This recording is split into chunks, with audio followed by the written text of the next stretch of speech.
My girlfriend posted, "Some people are just meant to be free spirits," after missing our planned weekend together. I replied, "Couldn't agree more." What this free spirit did next made her wish she'd stayed grounded. When she saw the photos, I, 29 male, finally hit my breaking point with my girlfriend Zoe, 27, last weekend. We've been together for 2 years, and I'm done pretending her free spirit act is anything other than pure selfishness. Here's the thing about Zoe. She's gorgeous, artistic, has 15K Instagram followers who eat up her bohemian lifestyle content. Flowing dresses, sunset photos, inspirational quotes about following your bliss and not being caged by society's expectations. She works part-time at a boutique yoga studio and makes decent money selling her photography prints online. When we first met, I was mesmerized. She seemed so different from anyone I dated. Spontaneous, creative, passionate. She'd show up at my apartment at midnight with takeout from my favorite Thai place just because she was feeling the energy. She'd plan surprise picnics. Once she even drove us 3 hours to watch the sunrise from this mountain viewpoint. But after about 6 months, the pattern became clear. Zoe was only spontaneous when it suited her. When I planned something, different story. The last year has been a masterclass in disappointment. My birthday dinner? She showed up 2 hours late because she lost track of time at a crystal shop. My company holiday party that I'd asked her to attend 3 weeks in advance? Bailed last minute to go to a drum circle with her friend Luna. My nephew's baptism? Sorry, babe. I can't handle organized religion's energy today. But I'm an idiot who kept making excuses. She's creative. She's different. She doesn't mean to hurt me. I adapted, stopped making concrete plans, learned to expect disappointment. My friends started calling her Maybe Zoe because her attending anything was always a maybe. Last month I planned something special. My best friend Rashid was getting married in another state, and I was a groomsman. I asked Zoe to be my +1. Bought her plane ticket, booked us a nice hotel. She seemed excited, even bought a dress. The wedding was last Saturday.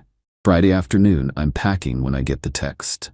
"Babe, I'm so sorry but I can't do this. Weddings just feel so conformist to me right now. Plus Mercury is in retrograde. You understand, right? Follow your truth." I sat on bed, holding my phone, staring at that text. 2 years of this. 2 years of being understanding. 2 years of you know how Zoe is. I texted back, "Of course, do what feels right." Then I went to the wedding alone. Explained to everyone that Zoe couldn't make it. Smiled through the pitying looks. Gave my speech. Danced with the bridesmaids. Pretended everything was fine. Sunday morning, I'm in my hotel room scrolling Instagram when I see it. Zoe's post, "Some people are just meant to be free spirits. Can't cage this butterfly." Free spirit, boho life, authentic, can't be conformed. The photo? Her at some beach bonfire party, laughing with a group of people I didn't recognize. Timestamp showed it was posted at 2 a.m. While I was at the wedding, she was too conformist to attend. She was partying. I commented, "Couldn't agree more." She liked my comment and replied, "Knew you'd understand, babe. This is why we work." Oh, Zoe. Sweet, selfish Zoe. You have no idea what you just gave me permission to do. See, what Zoe didn't know was that I'd reached my limit. That text about the wedding wasn't disappointment. It was freedom. And her little free spirit post, that was my green light. I had 6 vacation days saved up. Monday morning, instead of going to work, I called my boss. "Family emergency," I said. "Need the week." He understood. Then I did something I hadn't done in 2 years. I turned off my phone and became a free spirit.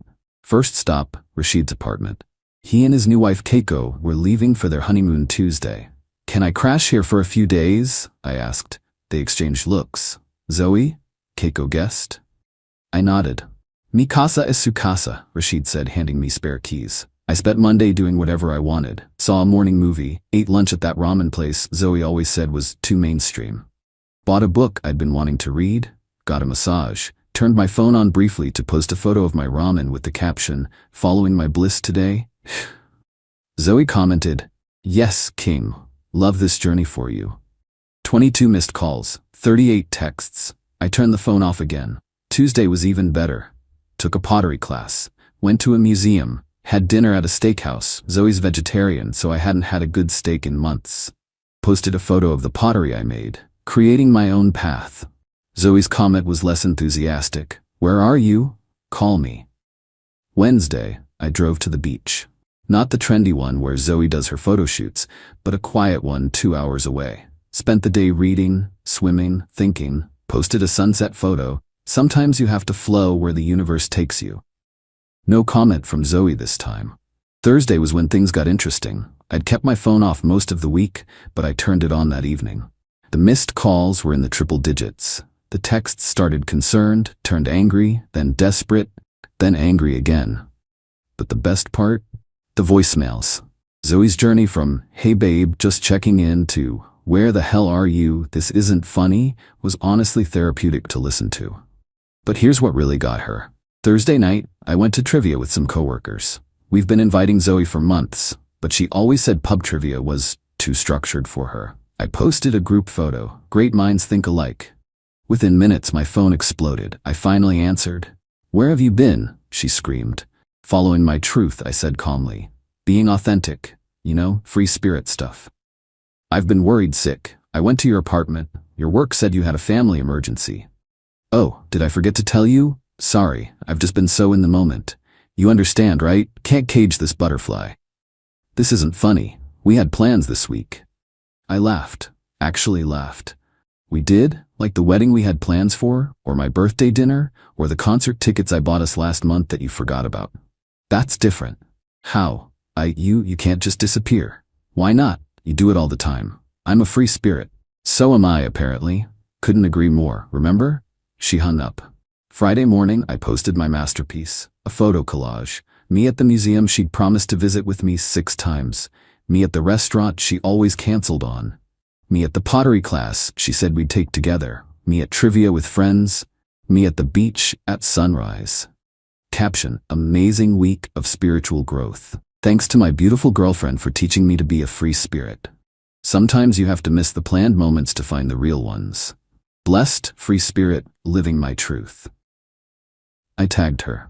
Her friends saw it first. The comments were brutal. "Wait, didn't she miss your birthday for a sound bath?"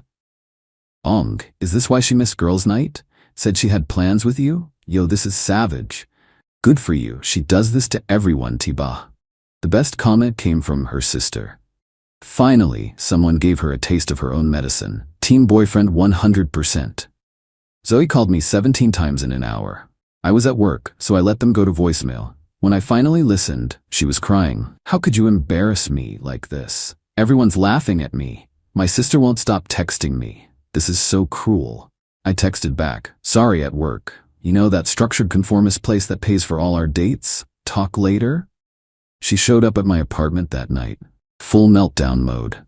But here's the thing about Zoe. When she can't play the enlightened free spirit card, she's got nothing. "You humiliated me," she cried. "I posted about my week. How is that humiliating?" "You know what you did. That caption. Tagging me. I thought you'd be proud. I was following your example. This is different?" "How?" She couldn't answer, because we both knew it wasn't different. I just held up a mirror. "I'm done," I said quietly. "This relationship only works when it's convenient for you, when you want attention, affection, or someone to pay for dinner. But when I need you, when I want to plan something, you're too free-spirited to be tied down." That's not true. Name one time in the last 6 months you've kept plans with me that I made in advance. Silence. "I can't do this anymore, Zoe. I need a partner, not a fair-weather girlfriend." "You're breaking up with me because I'm spontaneous?" "No, I'm breaking up with you because you're selfish. The free spirit thing is just your excuse." She left crying, but not before trying one last manipulation. "No one else will understand you like I do." "Good," I replied. "I'm tired of being understood. I'd rather be respected." Update. Hey Reddit. Figured I'd update since my inbox is flooded and apparently my story made it to Twitter. Here's what's happened in the past week. First, Zoe. Oh boy. Remember how I said she had nothing when she couldn't play the enlightened card? Well, she proved me wrong. She had one more card, the victim card. The day after our breakup, she posted this long Instagram story about how she'd been emotionally manipulated by someone who couldn't handle her authentic self. How she'd given her heart to someone who tried to dim her light. The best part? She ended it with, "Sometimes loving yourself means walking away from people who want to change you." Her followers ate it up. Hundreds of comments about how she deserved better, how some people can't handle a strong, independent woman, blah blah blah. So I did something petty. I posted my own story. Just screenshots. Her text canceling on my birthday, her text canceling on the wedding, her text canceling on the concert, her text canceling on my work event, her text canceling on dinner with my parents. Caption: for everyone asking about my side, 2 years of this. I didn't want to change her, I just wanted her to show up. The narrative flipped instantly. Her comment section became a war zone. Some of her own friends started sharing their stories about Zoe flaking on them. Her sister commented, "Thank you," on my post. But here's where Zoe really showed her true colors. She called my mother.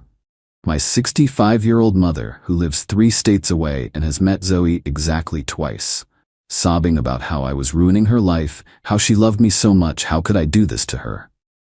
My mom, bless her, said, "Honey, you missed Thanksgiving, Christmas dinner, and his birthday. What did you expect?" When that didn't work, Zoe tried another angle. She started showing up places she knew I'd be.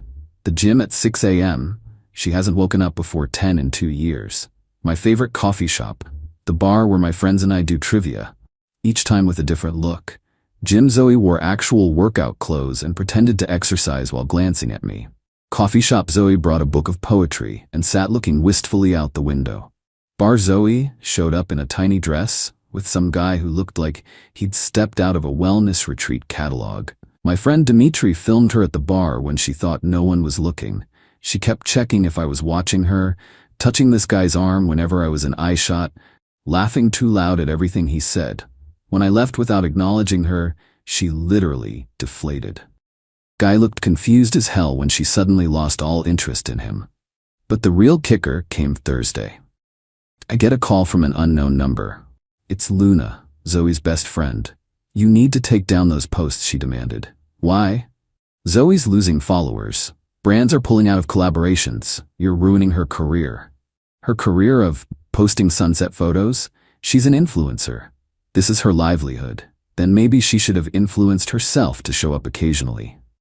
"You don't understand. She's special. She can't be confined by normal relationship rules." "Cool, then she can be special and single." Luna hung up on me, but not before muttering something about toxic masculinity. Right? Expecting your girlfriend to occasionally keep plans is toxic now. Friday brought a new development.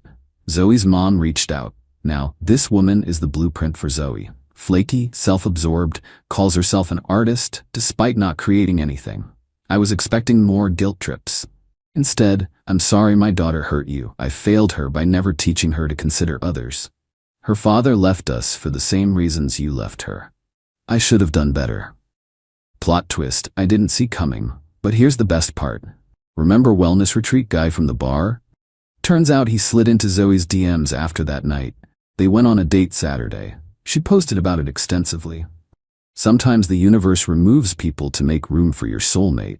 By Tuesday, she was posting quotes about narcissists and red flags. Dude had ghosted her after she showed up 2 hours late to their second date because she lost track of time at a vintage market. The internet is undefeated, y'all. Someone screenshot her soulmate post and her narcissist post side by side. It went mini viral in our city's Twitter. The memes were chef's key. I mean, they were brilliant. As for me, I'm good. Better than good. I went on an actual planned date Friday with a woman from my pottery class. She showed up on time, early, even. We're seeing each other again this weekend, and she already confirmed she'll be there. Oh, and those brands that pulled out of Zoe's collaborations? One of them reached out to me. Turns out they need someone to manage their social media presence. "We like how you handled that situation with authenticity and humor," they said. "The interview is next week." Sometimes the universe really does remove people to make room for better things. Zoe was right about that, at least. To everyone asking if I feel bad, no. Zoe created the situation by treating relationships as convenient accessories to her journey. She wanted to be a free spirit? Cool. She's free now. Free to miss all the plans she wants, and I'm free too. Free from disappointment, free from excuses, free from someone who thought respecting others' time was optional. The butterfly metaphor was perfect, actually. Butterflies are pretty to look at. but you can't build a life with something that flutters away whenever it feels like it. Anyway, gonna go plan a weekend trip with some friends. And get this, everyone's actually gonna show up. Wild concept, right? Update. Zoe just posted a photo of herself at a meditation retreat with the caption, "Healing from narcissistic abuse." The comments are not supportive. Her follower count is down to 9K. The free spirit is crashing hard, and I'm just here living my beautifully scheduled life.